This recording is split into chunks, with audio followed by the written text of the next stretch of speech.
पाकिस्तान तहरीक इंसाफ के रहनुमा और साबिक स्पीकर कौमी असम्बली असद कैसर ने पाक अफगान माहदे का खैर मकदम किया है। अपने बयान में असद कैसर ने कहा कि दोनों ममालिक के दरमियान तमाम तहफ़्फ़ुज़ात को बाहमी एतमाद और ताउन से हल किया जाना चाहिए।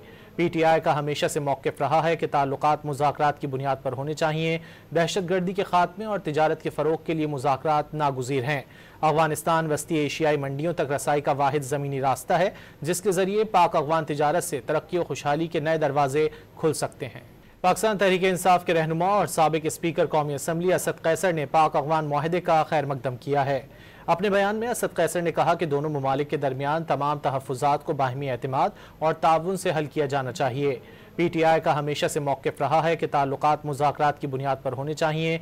दहशतगर्दी के खात्मे और तिजारत के फ़रोग़ के लिए मुज़ाकरात नागुज़ीर हैं। अफ़गानिस्तान वस्ती एशियाई मंडियों तक रसाई का वाहिद ज़मीनी रास्ता है जिसके ज़रिए पाक अफ़गान तिजारत से तरक्की और खुशहाली के नए दरवाजे खुल सकते हैं।